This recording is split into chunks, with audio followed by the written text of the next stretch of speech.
to welcome you to this session on Ada Lovelace Day, which is particularly appropriate for our topic here. Over the years, I've often asked my students at the start of the year, when do you think this first software program was written? Would you say the 60s, the 50s, the 40s, or before the 1940s? And very few students have come up with before the 1940s. And of course, we know that, in fact, it was the 1840s that Ada Lovelace came up with the first computer program, in the sense of an algorithm that is carried out by a machine, at the time of Charles Babbage's analytical engine, which most people see as the first computer. And I mean, Ada Lovelace was a fascinating person. And as well as her work in mathematics and in, indeed, computer programming, she also talked about poetical science, which I think is a very nice concept. And, you know, maybe has something to do with what we're talking about today, of bringing a much wider range of people, and particularly young women, into engineering.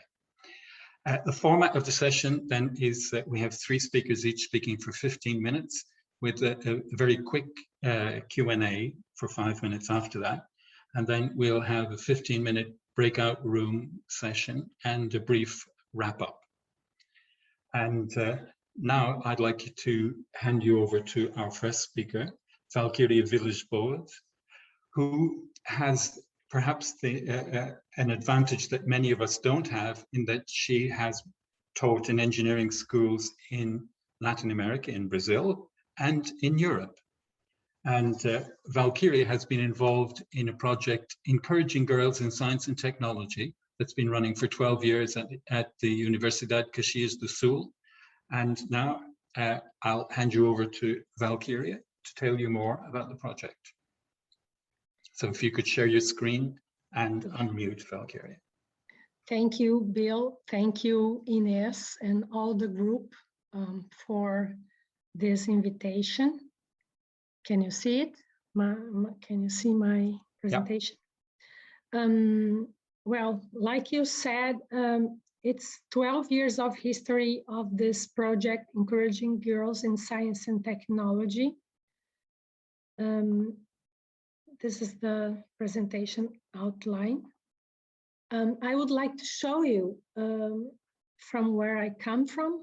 I come from São Paulo, in fact. I am a Paulista, Brazilian from São Paulo. It's called Paulista. I went to school in São Paulo, to the University of São Paulo, and I ended up in Rio Grande do Sul. That's the southernmost state in Brazil. More exactly in the city of Caxias do Sul. That's on the mountains in this state. And it gets like this. You know, when you think about Brazil, you never think about snow, but all this region here, the northeast part of Rio Grande do Sul, southeast part of Santa Catarina, it snows there. Then it's something not quite pleasant when you think about Brazil. Anyway, about this project, it started in 2009. In fact, the Engineer of the Future started in 2008. And the Encouraging Girls in Science and Technology was one of the activities that we conceived for this project, the Engineer of the Future, that became a program, and the Encouraging Girls a project. We've got a lot of financial aids, you know, to help with the activities. I would say that we've got a lot of money from 2007 to 2018, including calls from the Brazilian agencies, and also contributions from the industries of the region. The project goals are offer hands-on workshops for girls, promote the participation of girls in scientific and technological fairs, promote the participation of girls in mathematics Olympiads, promote science activities at the movie theater, promote chats with scientists and engineers, promote visits to science and technology museums, and industries in the region, and promote continuing education for basic education teachers. I don't know if you're seeing everything in the screen. Anyway, here are pictures of the hands-on workshops. You see a lot of girls participating in these workshops, chemistry workshops, physics workshops, here civil engineering workshops, here again, physics workshop. Here we have astronomy activities. We have a telescope, and we used to have these night activities with the girls. Also at the mechanical engineering course, we have the activities to plan and to develop an airplane, also robotics workshops. During the time they go to the university, because the girls go to the university every Friday in the afternoon, we develop with them not only the workshops, but also we have a mentoring program to develop projects to be presented at the scientific and technological fairs. Here are some of the girls presenting their works. Here are the scientific fairs at the schools, because we also have these activities with the teachers from basic education. Then we help them to develop scientific and technological fairs in their schools. We have the mathematics Olympiads that also starts at the school with the preparation. We have students from the engineering programs and physics programs and mathematics programs from the university that go to the schools to help the teachers with the students, training them for the mathematics Olympiads.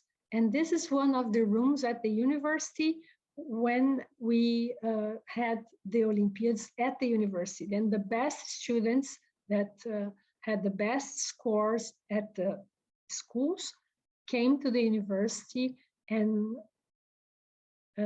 went through an Olympiad at the university.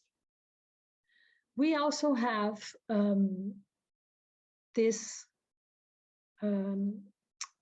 activities at the movie theater. In general, we choose movies that have science to discuss with the students, like, for example, Agora, where the main character was, I don't know how to say the name, Hypatia. She was a philosopher, astronomer, and mathematician who was born in the city of Alexandria around 355 AD. Supposedly, she was the first person to propose the heliocentric model.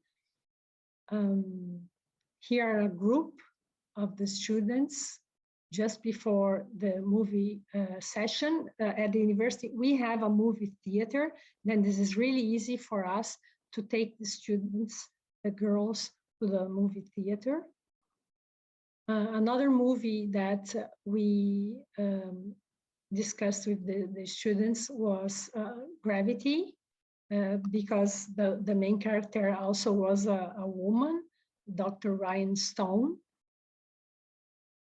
We also have these chats with scientists and engineers. We have astronomers come, students, PhD students.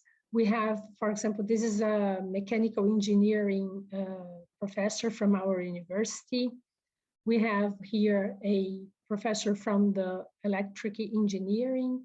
Here we have students from another university, but they participated at the Encouraging Girls in Science and Technology project when they were at high school. Then they came to tell their story at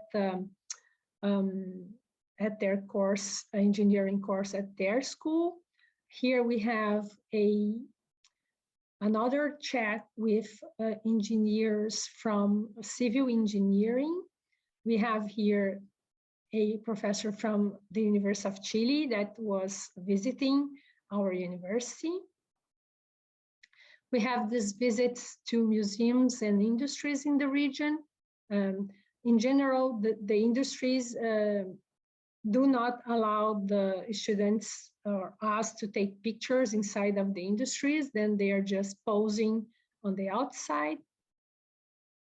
We also encourage them to read books that we think that are going to open their minds, like this book, We Should All Be Feminists, from Chimamanda Ngozi Adichie.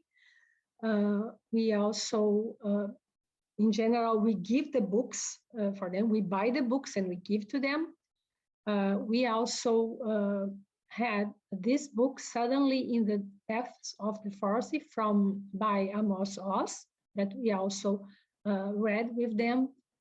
And we were able to discuss sustainability and environment with them. We have, like I said, continuing education course for teachers in science and mathematics teaching. Then here we have the teachers going through workshops. And we have some results from our project. And following the national trend, this data are not the best. They are from 2012, but our university had 1,880 graduate students in science and technology, with only 472 females, which represented 25% of the total.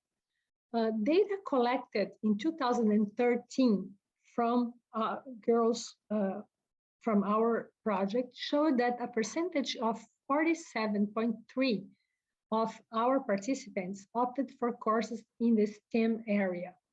Data collected in 2018 showed that the percentage increased to 52.4%. We also have some highlights, people that really did something different and that got in the spotlights. For example, this girl, Joana Menegoso Pasquale, she won the biggest prize a young person can get in Brazil. That's the premium, the Young Scientist from CNPq. That's our biggest agency, a financial agency for research. She got this prize with a project that she developed for our scientific and technological fair.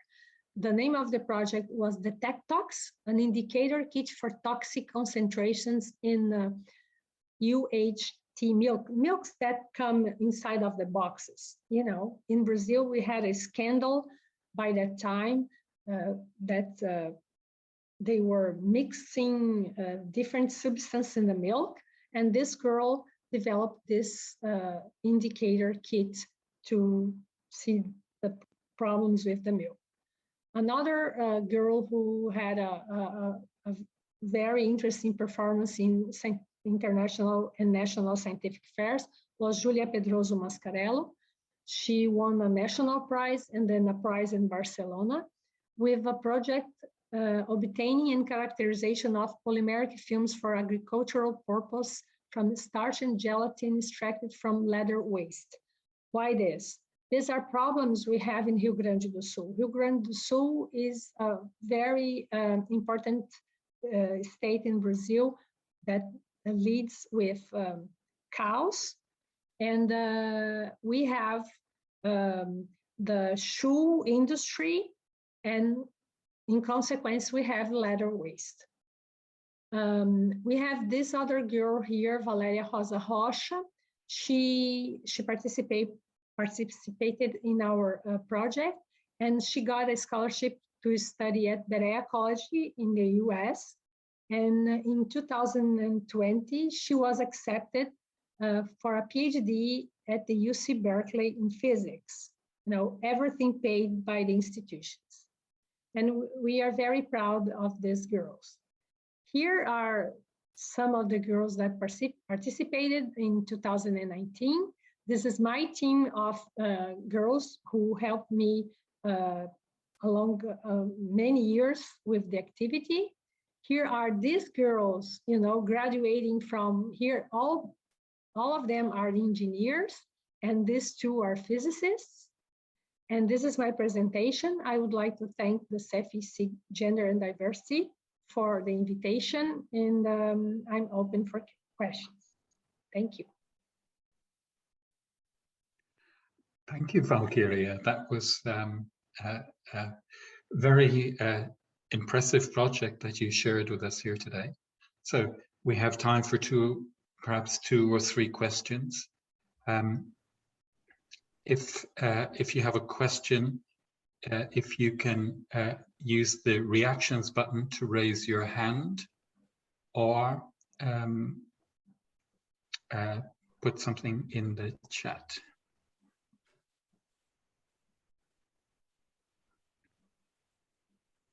We have a question. Abel, do you want to unmute? And yeah. Yes. Thank you, Ines. Thank you, Bill.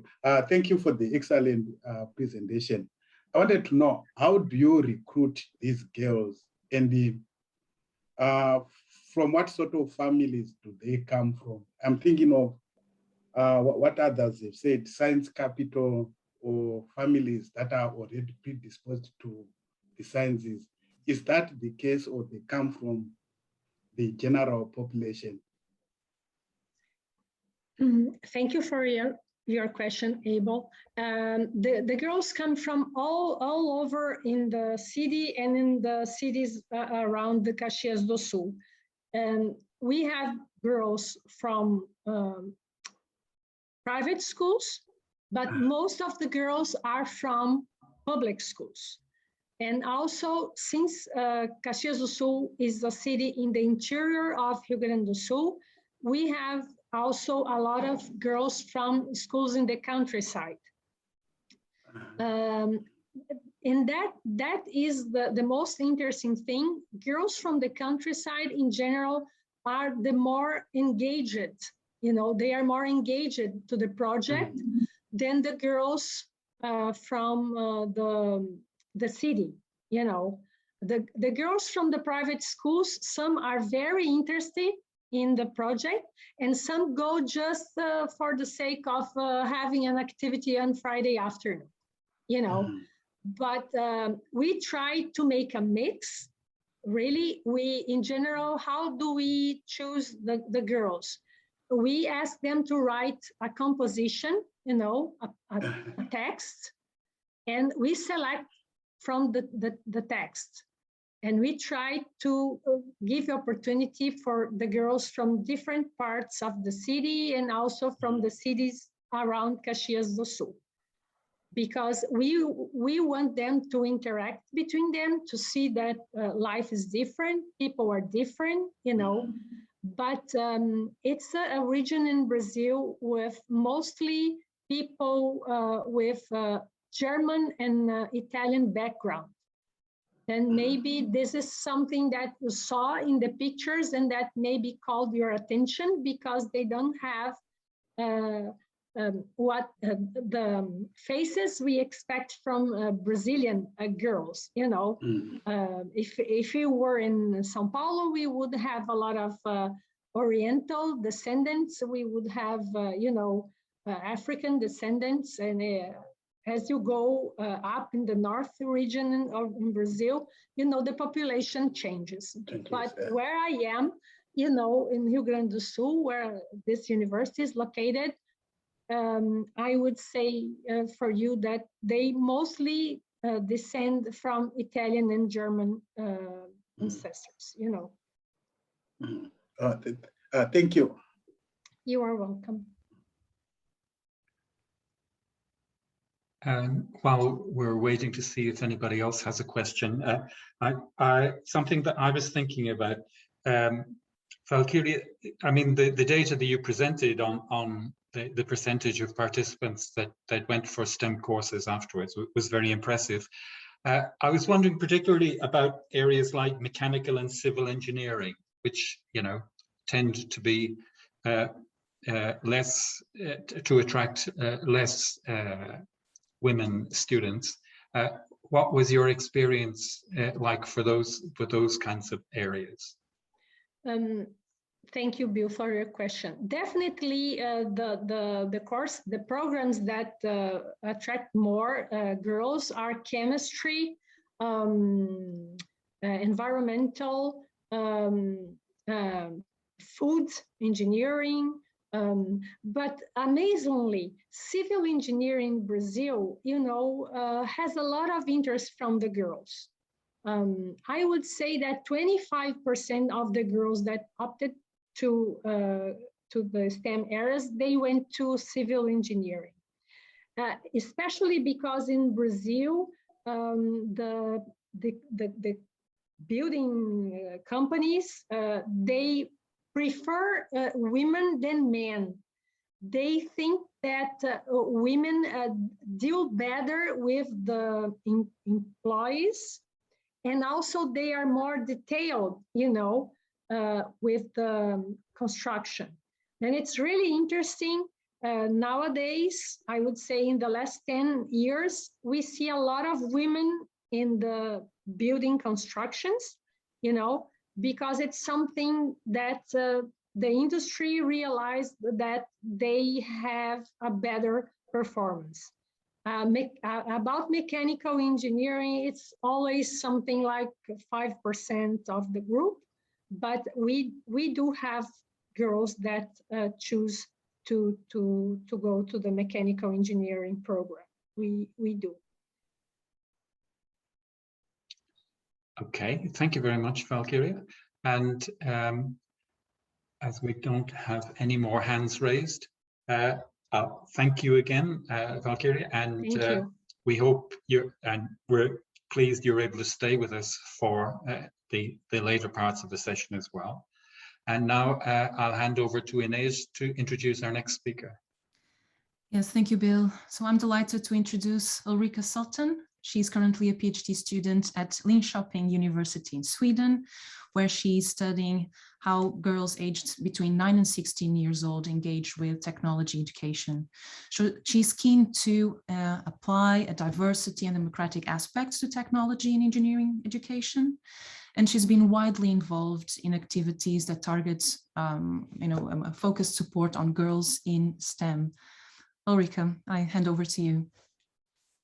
Thank you, Ines, and thank you, Bill, for this invitation. And thank you, Valkyria, also for that excellent presentation. I think we're going to find synergy now in what I'm going to talk about and what you just talked about. I can see a lot of similarities in our projects.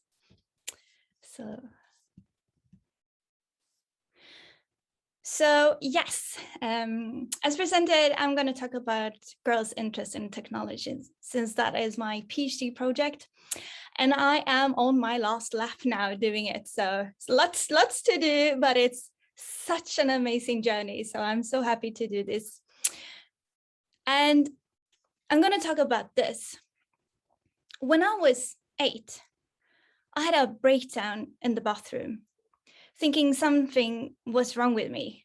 I felt liking math so much as I did. Why was I a girl? Shouldn't I been a boy? This is a tweet from Eleanor Svanberg, and it's my translation. And I collect stories like these from girls, authentic stories about girls feeling like they don't belong. And no girl at any age, but especially not 8, should have a breakdown in the bathroom because she loves math. Eleanor's story is quite a happy one, though. She started a Girls in STEM collective in upper secondary and now studying physics and mathematics at the university. So her journey was a happy one. But this gives me goosebumps. The stories from girls about their experiences gives me goosebumps, and also a lot of drive, because don't we all want to have more women in STEM and engineering? And also, don't we all want to be change? And as you already heard, my research focus is young girls. I moved somewhere around age 9 to 16 but I tried to keep my focus around age 9 to 12 because something interesting is going on there. And in Sweden, there's also not a lot attention to these girls in these ages. So I'm going to talk a little bit about them.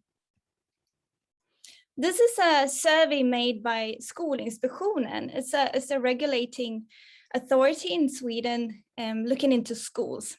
And they did a survey to 1,500 pupils in 2014, so it's a little bit old. And they asked about what the pupils thought of technology education in school. And I'm going to translate it for you. I'm just going to move my little screen here. So the question is, I think technology is, and then they had to answer. And the top one, it says interesting girl, interesting boy. So the black ones are girls and the blue ones are boys. And then follows important, viktigt, by girl, and blue, viktigt, pojke, boy. And then comes fun, the full line.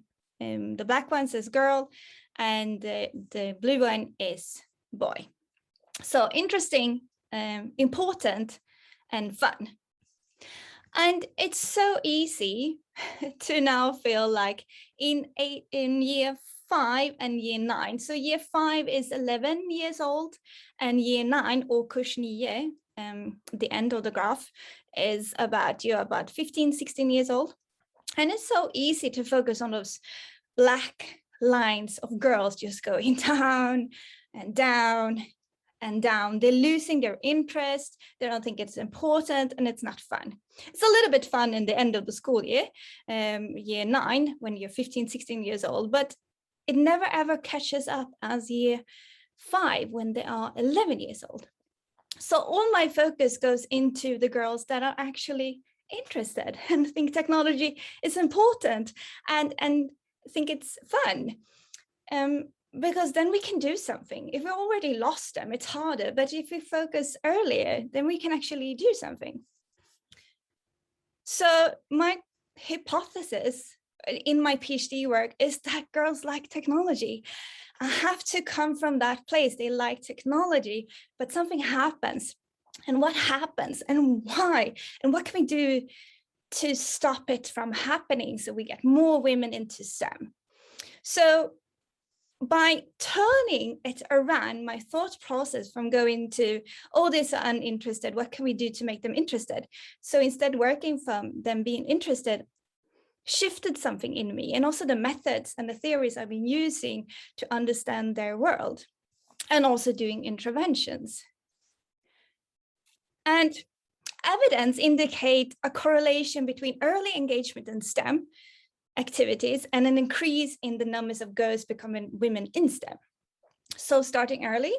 So challenge is limited funding for STEM in, for example, the younger school years compared to older, making the subjects very hard to teach in a good way. And reading from the research, it seems to be like this is also a global phenomenon, but maybe mostly in the European Northern Western society, that we're kind of not focusing on the younger girls. And we're also not focusing on giving them a good STEM education when they're younger. We're kind of focusing on the older girls. So what to do? So I had the opportunity to meet up with the industry and also different university on an event called Vera. Vera was the first female engineer in Sweden. And when we had her 100-year celebration in Sweden, we did a little tour around the different universities in Sweden. So I got to connect with a lot of people, and we all felt like we should do something. So what to do? We connected teachers, organizations, the industry, the manufacturing industry, because as Bill asked about the mechanical education of engineering, we see not so many women. So we wanted to kind of focus on those. So we have the construction industry and we have the university. So we created a concept where we wanted an interaction between teachers, organizations, industry to scaffold girls into technology. And this is what we did. And this is also ongoing. So we created a concept called VERA, borrow and engineer. So to sum it down, girls aged 10 to 12 actually borrow an engineer from Volvo in construction equipment found all over the world, and engineering students from different universities, 3 different universities. And together with their teachers, the girls from the 3 different schools get to solve authentic problems provided by Volvo. And these problems could be sustainability, autonomous vehicles, and work conditions. So they are actual problems that Volvo has, or challenges they have. So the girls get to, with kind of simple materials, come up with ideas to solve the problems. And since it was the pandemic now, we started to open up in Sweden, but during this time, this spring and now, we've done it totally online. So engineers from the construction equipment industry got online, talked to the girls about, okay, what are your ideas now? What kind of solutions have you come up with? And just try to mirror them and scaffold them in finding new solutions. And also together then with engineering students. So the engineering students at the same time can learn what actually engineers do at work, because that is also something we realize. Engineering students don't necessarily know what an engineer do when it's at work, because it's so multifaceted. So what we learned, first, of course, the impact. The first thing that we did this spring had a massive impact. We were very surprised about that, but it spread all over the world that engineers and engineering students and girls had worked together to solve problems. So we didn't expect it, but it happened. And it was very nice to see, to actually get the voices of the girls out into the world, from South Africa to Morocco, to South America, to Asia. It spread all over, and we could hear the girls' voices in these articles. So what did we learn? We learned that teachers, I see I spelled that wrong, I'm sorry. Teachers got to learn a lot about new technology from the industry, because that is something that we lacked. How are teachers supposed to get learning for life? How would they get to get hold of new technology, new thinking, what the industry does? So when the teachers met up with the engineers from the industry, they actually got a chance to learn what is new, what's upcoming, how are you working with sustainability? And also the industry, the engineers also learned from the teachers. They were so impressed about how they got their teams, their girls, to work with the problems. And they were so amazed and impressed about the girls who thought in totally new ways. They blew their minds about their knowledge about sensors, how to use autonomous vehicles, and also putting humans in the center of technology. So they were very impressed, and they said, oh, there's some really good ideas. We can do something about this here. The universities also learned that starting early goes beyond up and secondary. It goes beyond and actually starting to connect with teachers, and also start to connect with girls early on if we're going to have future students in our engineering education. And university also got to connect with the industry in a way that they haven't worked before. Not only industry doing projects with them to develop new technology, but also getting their education, engineering education, to be a little bit more, I wouldn't say better, but better understanding of what an engineer actually do when they're out working as engineers. And organizations in this case is also, they could be like organizations that really want to change how women in STEM are perceived now.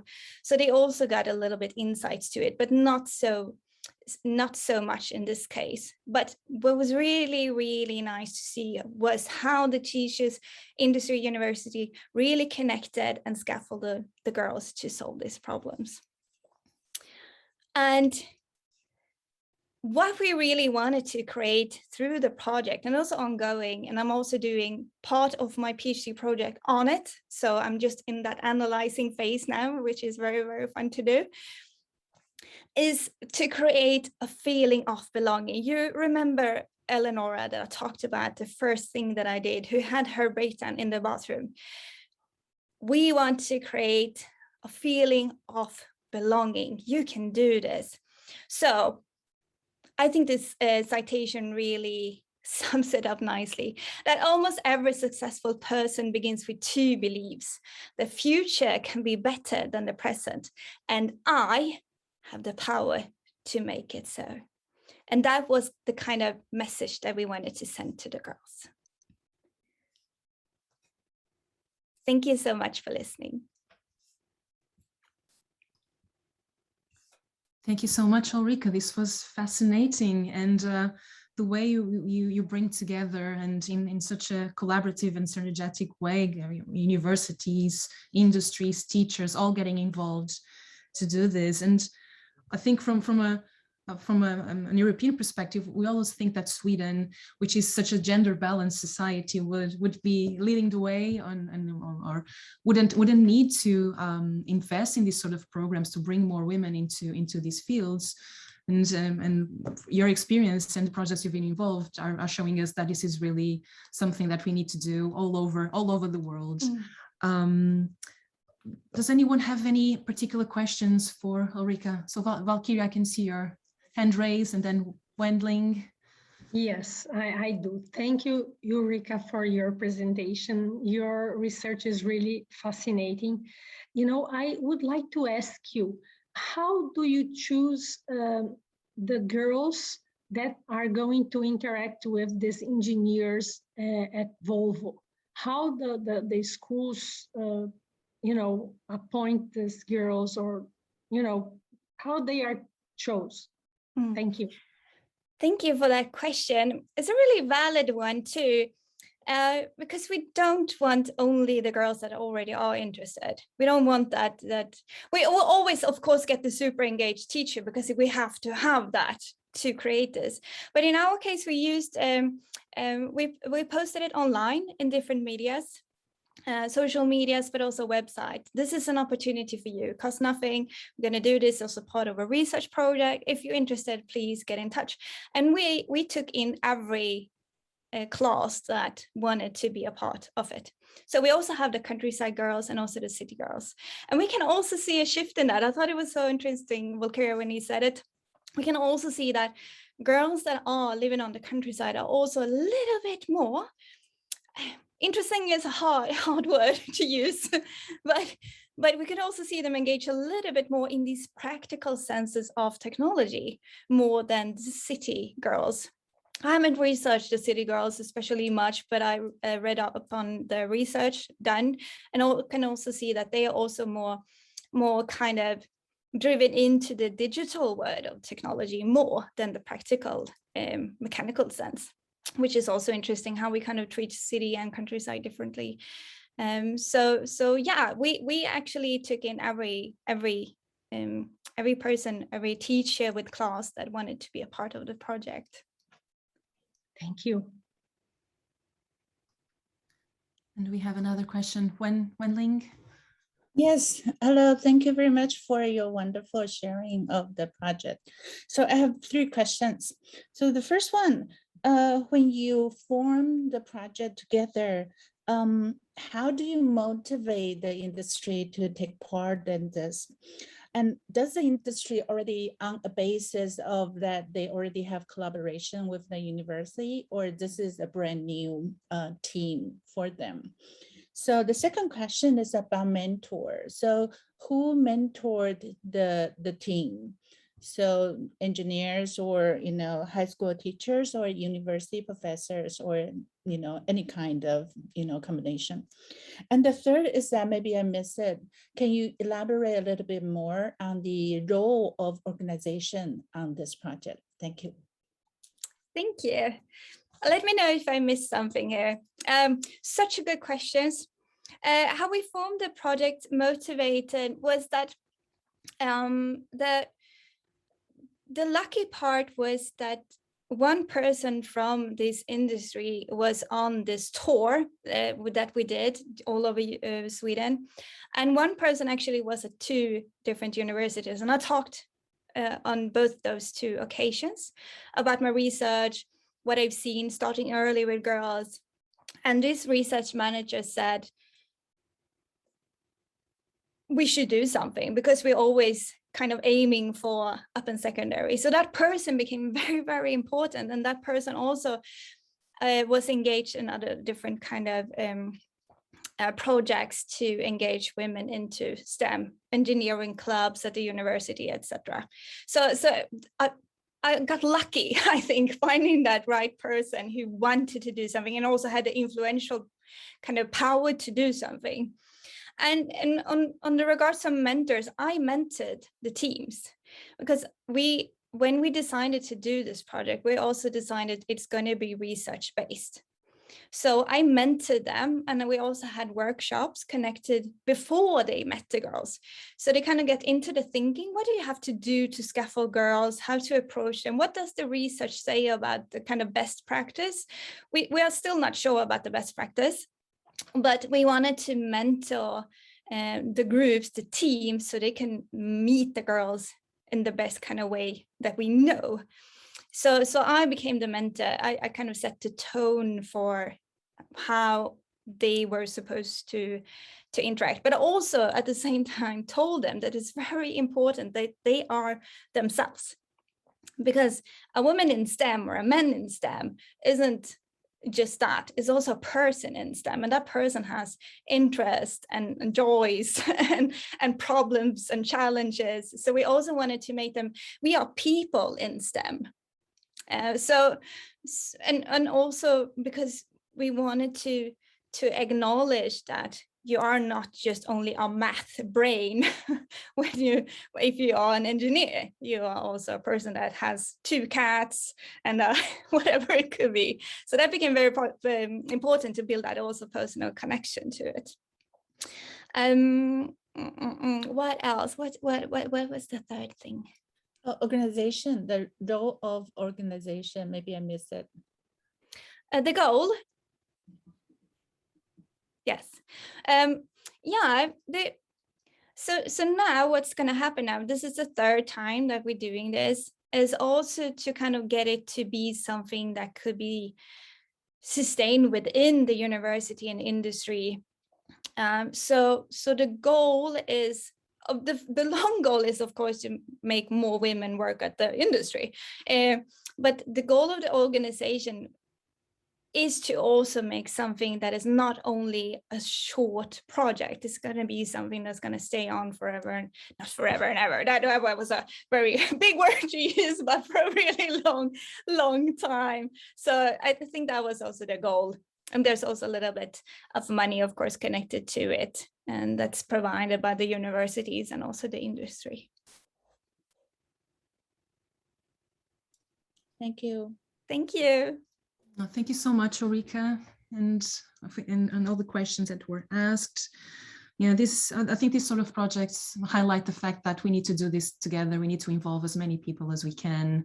Otherwise, it's just a drop in the ocean, and we could be really well-intentioned to bring more women, but it needs to start early. It needs to get all hands on deck to make the difference. And examples as the one you bring today, Ulrika, are really fascinating, and I'm sure a lot of us will learn from your experience.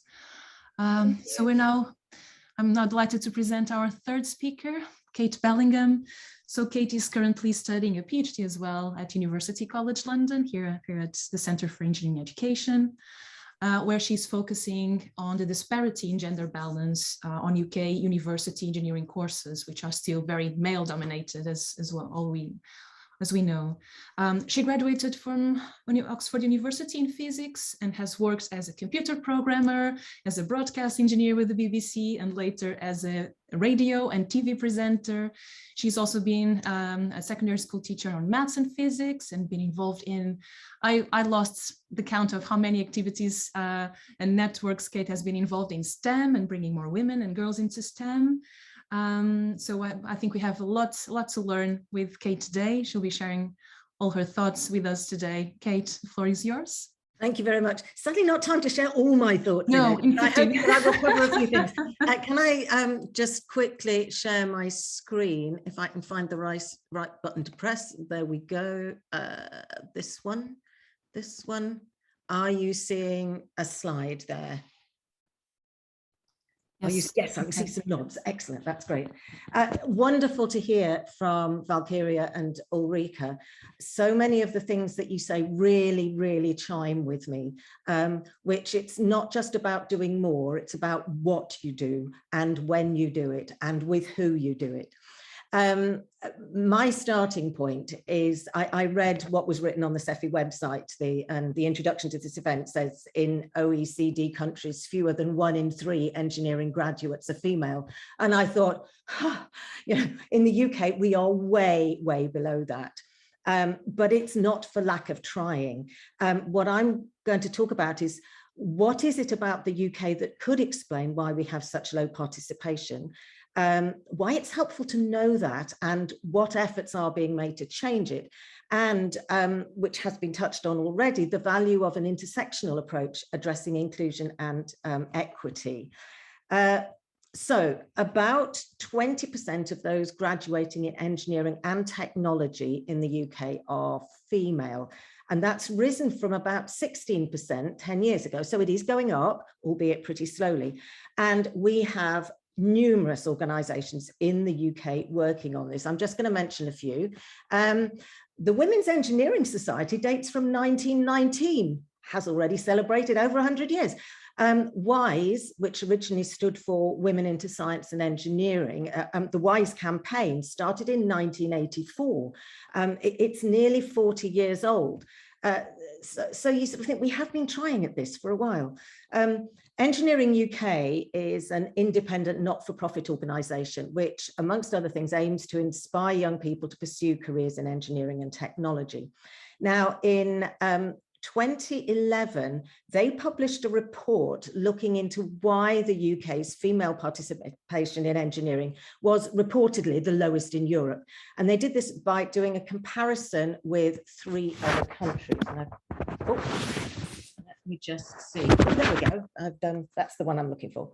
So they looked at Ireland, Italy, and Sweden. And they investigated educational structure, take-up of performance and science at school, teacher attitudes, careers advice, and numbers and good practice for women employed in science and engineering and technology. Now, they concluded that, even if you can't read the actual things here, you can see that the UK's got quite a lot of red here, and Sweden's got quite a lot of green and amber. So they concluded, this is in 2011, that in the UK, careers advice was still reinforcing gender stereotypes, that it wasn't just about achievement in STEM that mattered, it was enjoyment that was also important for progression, and that the UK education system, particularly that in England, Northern Ireland and Wales, meant that girls were effectively ruling themselves out of engineering by the age of 14. I need to quickly outline the structure of our secondary and tertiary education system. I'm trying to do this really quickly, and I'm going to focus on England, Northern Ireland and Wales. The Scottish system is a little bit different. At 14, you choose which subjects you'll take external GCSE exams in 2 years later. Science is compulsory, but it can be taken either as 3 separate GCSEs, biology, chemistry, and physics, or as combined double science, which gives you 2 GCSEs. Many schools only offer the triple science to the highest achievers, and the students themselves rarely get to choose which they do. That choice is made by the school. But here's the rub. If it is much more difficult to progress on to do further science study if you have only done double science. So that's what it means about closing doors at 14. But that door isn't necessarily closed by them, it's closed onto them. If you have an academic route at 16, you choose only 3 subjects for A-level, possibly 4 if your school offers this. And then at 18, you can apply to university. However, you will be choosing a specific engineering course and institution. And the expectation is you stay there for 3 years for a bachelor's or 4 years for a master's. Again, Scotland is a bit different. So no keeping your options open about what your major will be, and very little chance to study humanities or social science as part of your engineering degree, unless they're particular joint courses. There are other routes into engineering via vocational courses, but these have even lower female participation. So as well as doors being closed at 14, 16 and 18, there's some other things that I think possibly peculiar to the UK. The use of the word engineer is not protected in any way. It's used by many people to mean somebody who mends things. It could be the washing machine engineer. Many still associate engineering with an industrial past, Brunel, and they see it as dirty or as a dying industry. And I don't know if the masculinity of engineering and the cultural gender stereotyping is worse in the UK than elsewhere, but it is a major issue here. Not surprisingly, as a result of all this, Engineering UK continues to tell us that there is a severe shortage of qualified engineers, full stop, never mind whether they're female or male. So what's to be done? What is being done? Lots, in fact. The Royal Academy of Engineering has identified around 600 organizations in some way supporting engineering education. As I said, it's not for lack of trying, our problem. Lots of time, effort and money is being spent on this, but how much is being done not actually the issue? Do we need to now start looking at what is being done? Engineering UK runs a program called Tomorrow's Engineers, and they have established what they call the Tomorrow's Engineers Code, which STEM activity providers are encouraged to sign up to. I find this really interesting because if you read between the lines, it might actually suggest what some of our current issues might be, the fact they need to highlight these points. The first one, one-offs are not being followed up, perhaps.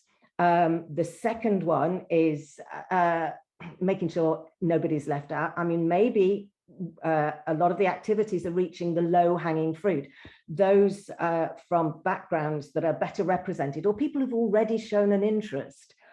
The third one, this is interesting, you can read plenty into this one. Perhaps there are people going out there and giving a narrow view of engineering or one that is not positive, compelling or authentic.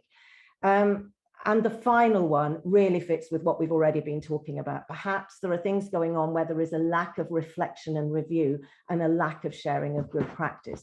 So this code, wonderful for people to sign up to, but the fact that it needs to be said is quite interesting. When it comes to what works for girls, WISE, who I mentioned before, created this report in 2014. It says it covers underrepresented groups, but actually much of the focus is on girls. And some of the things I've highlighted on the right there, some of the things that it mentioned. For example, you need to have good teaching backup for follow-up. Parents, particularly mothers, need to be on board. They want to know that their daughters are going to be happy.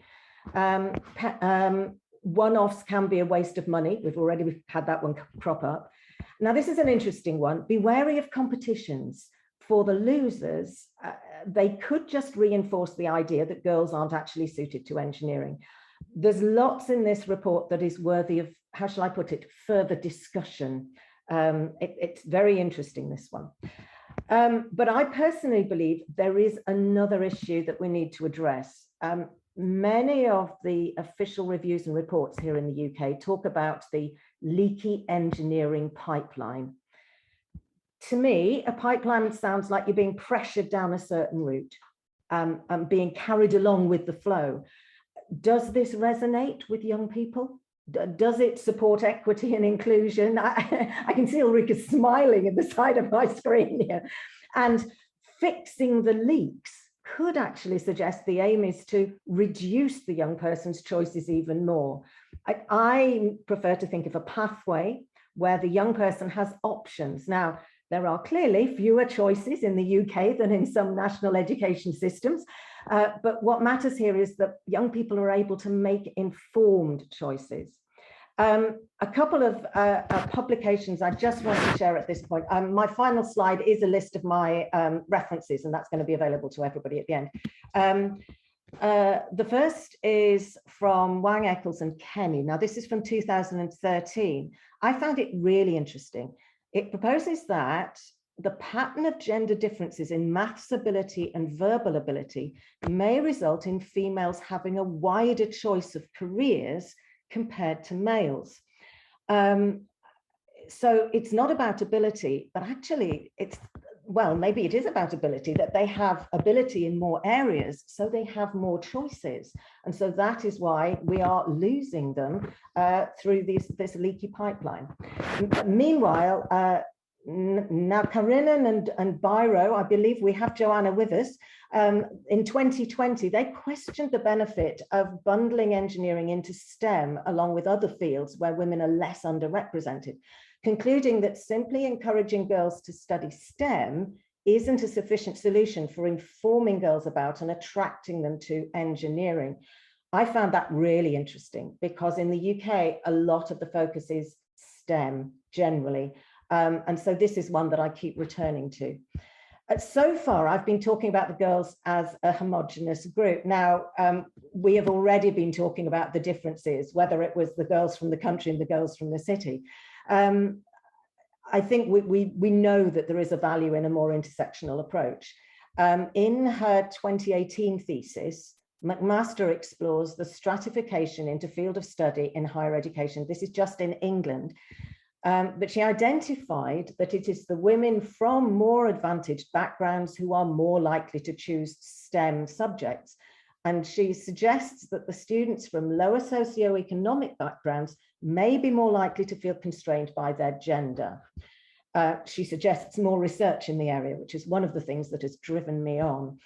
And I do have to mention that yesterday, I was at the dissemination event for the Youth Equity and STEM project, Yes STEM. Now, this is being led in the UK by Professor Louise Archer, who's probably a name known to quite a few of us. She previously worked on the Aspires project, which gave us the concept of science capital, or more broadly, STEM capital.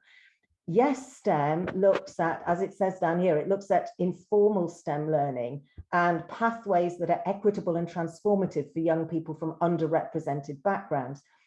Yesterday, the researchers presented, amongst other things, their Equity Compass, which is a tool for supporting socially just practice in informal STEM learning, but said that it can also be applied to other settings, including for STEM teachers. Now, this is really very hot off the press, but I do recommend going and having a look at, it's just yesstem.org, easy to remember that one. Finally, I very briefly want to talk about my own research work here, which is actually still in its very early stages, unlike Ulrika. I've suggested that women shouldn't be looked at as a homogenous group. And my work so far shows that UK universities offering engineering degrees should not be considered homogenous either. Oh, that's not the right one. Here we go. This is the first one I wanted to show you. I'm not going to explain our university system, don't worry, just to say that each of these dots represents one of over 70 universities that between them produce 95% of the UK engineering graduates. The different colours represent different types of university with different missions and priorities. Now, you probably can't read it here, it's too small. The y-axis is an indication of the percentage of engineering undergraduates who are female, while the x-axis is an indication of academic attainment on entry to the university. And yes, the lowest figure is 5%. I won't, not naming any names here, but there is a university there that is 5% women. There seems to be a bit of a trend here. Broadly, the higher the academic achievement on entry, the higher the percentage of women. And we know that the academic achievement is related to relative social advantage and parental education. So perhaps reflecting on the work of McMaster and Archer, we could avoid focusing on the higher attaining schools that are often easier to access for STEM activities and careers events. But before we leap in and do that, it is actually rather more complicated when you start breaking engineering down into the various disciplines. Somebody mentioned mechanical. Yeah, well, we know that there is a higher percentage of women in some fields than others. Highest for in the UK is generally biomedical engineering. Chemical usually comes in next, and then you've got production and manufacturing and civil, with electronic and electrical battling it out for the lowest percentage, with aero and mechanical. So how would those fare on a similar scatter diagram? Here we go. So we've got electrical and electronic on the left, and we've got mechanical engineering on the right. So mechanical has still a bit of a sort of trend, not maybe as obvious as the previous slide, but E&E all over the place. And yes, now the lowest percentages are 4%. I want to look at why there is such a variation in gender balance across the university sector and between and within separate disciplines. And what I'm proposing is using a dating analogy. When I told my supervisors, this made them smile, and she's smiling again. We'll see if it works. The prospective student is looking for a good match. And perhaps the universities should look beyond just using some slick chat-up lines and take a cold, hard look in the mirror and work on their offering. Though sometimes there simply aren't the prospective students ready and waiting for that date. So then it's time for a different approach. Two universities that have reflected on their offering are Durham, which is an ancient and high tariff university, which substantially improved their female intake on tech courses, and Canterbury Christchurch, a locally focused university, which is setting up a new engineering department keen to attract a wide range of students. Durham focused on student experience for the women, while Canterbury Christchurch is focusing on inclusivity. That's its central theme in setting up the new department. Different approaches, both appear to be very effective, which shows there isn't a single silver bullet for increasing female participation. I won't go into these in detail now, I can later if you'd like. In general, my conclusion is that exploring possible explanations for UK's low female participation in engineering is really important when we're trying to improve numbers and gender balance. We need to be wary of the pipeline analogy. How about using pathway instead? We can increase impact by taking an intersectional approach and by addressing inclusion and equity. And finally, simply doing more is unlikely to be the answer. We need to work better at reflecting, at learning and working together. And with that final one, I feel I really am echoing what we've heard from Valkyria and Ulrika. Thank you very much. I do have, my final slide is all the references, so that will come through for you to be able to look at as well. Thank you very much. Thank you so much, Kate. This was a very dense and rich presentation. I think we have loads of resources and things to explore after this session today. And I really like the way you finished this session. When doing more is not enough, and we know that there have been plenty of activities, especially here in the UK, millions have been spent, and the figures have not changed that much. So we need to do things differently. And you're looking into how universities do things differently, and how can we then expand and learn from that and do it on a national level and hopefully international if that suits different contexts. So I think we have time, maybe a quick question for Kate before we break out. Does anyone has a burning question for Kate?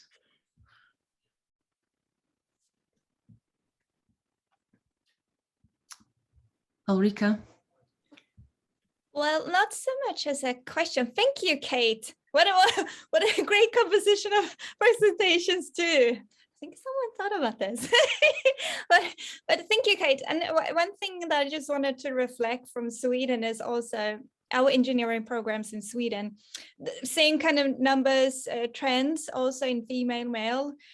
But also when some programs, engineering education programs, changed how they write about the courses and programs in the catalogs, they also got more females.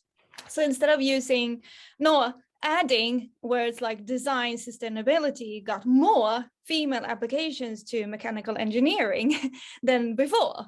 And then there was a new, well, they did that for a few years, and then they shifted back, and then they lost all the females. Not saying that's a correlation, but it's very interesting how we also talk about the programs, and that we can also see how it attracts also in some sorts. I think Maybe that's also recognize it. very relevant. I mean, I know that definitely employers in the UK are very aware of the language that they're using. WISE has a 10 steps program, and one of it is one of the steps is to look at the language that's used.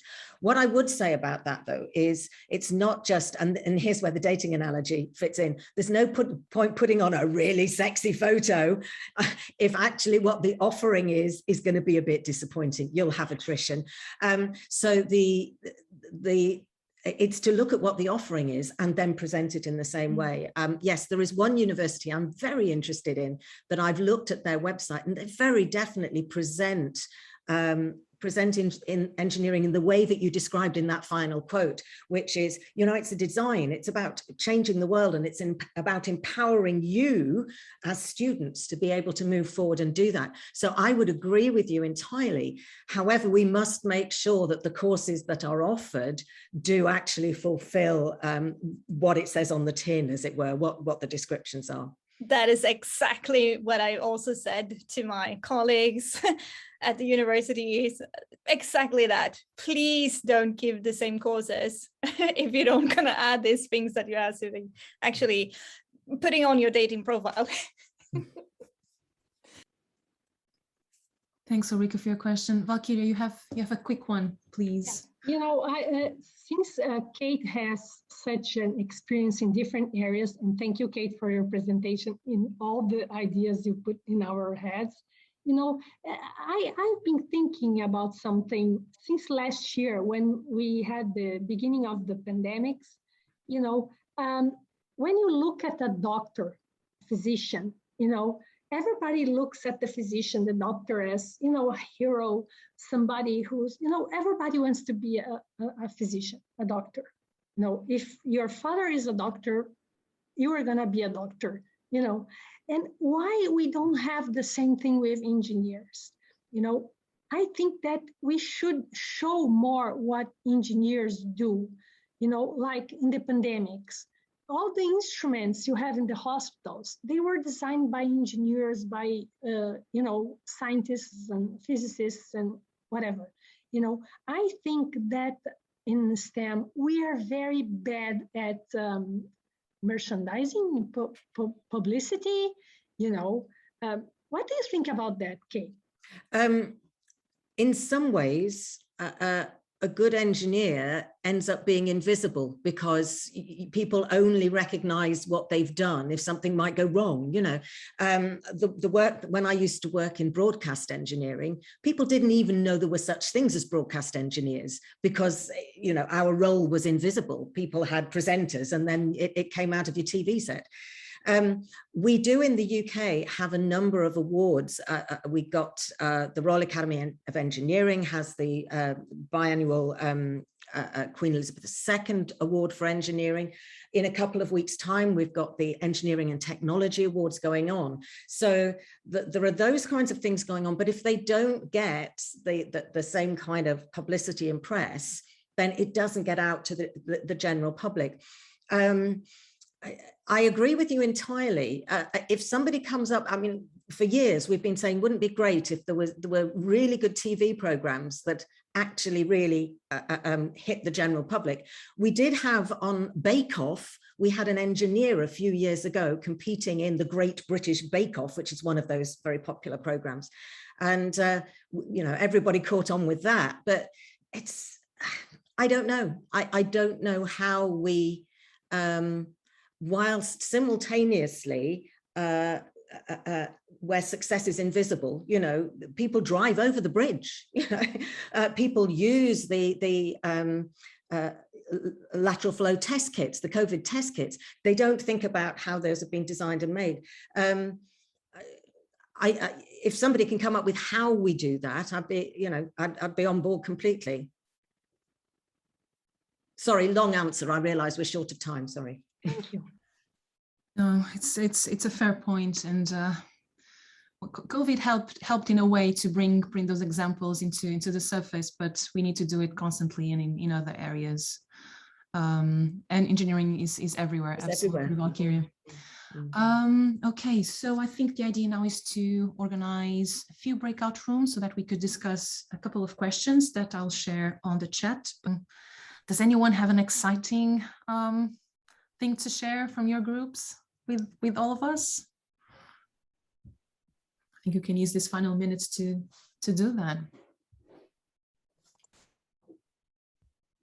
You know, the subject is absolutely fascinating. It's so many ideas. It's difficult to choose one, you know, really difficult. Okay, so I think I can bring two things that we've discussed that really stick to my mind. And one, so Dominika, she's originally from Poland, and Shannon will know this as well because she's been doing some research with Polish students. The gender balance in engineering is not that bad in Poland, so there's a lot of cultural issues around this as well, and participation of women into these courses. So we need to look at what Poland is doing and how the culture is organized and how society is organized and how engineering is well showcased in different countries. And the other thing that really stuck to my mind was what Nina also shared, that in Finland, or the education system, you have to have mathematics, physics throughout your education before you go to university, so you don't limit students at an early point. So this sort of interdisciplinary pre-university education could also help bring more women and more diverse students to engineering degrees, because they would have to have mathematics to go to a humanities degree, as you said, Nina, and the reverse would also be the case for engineering. And I thought that was really interesting, how diverse our educational systems are.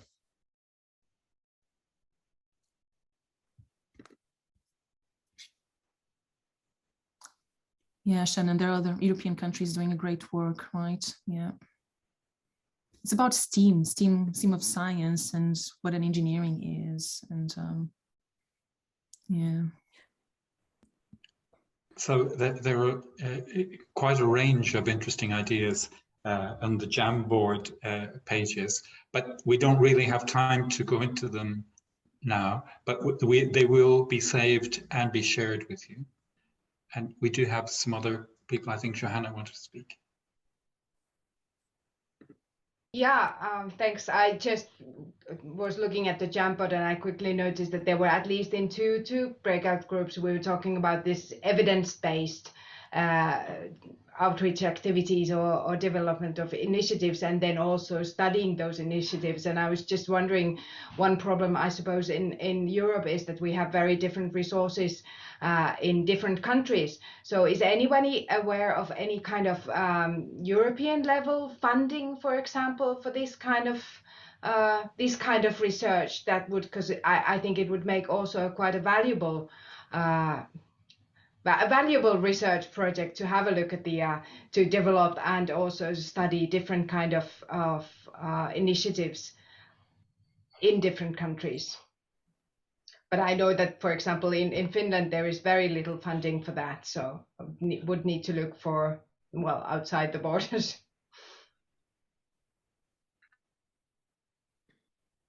Yeah, I'm not aware of any that specific.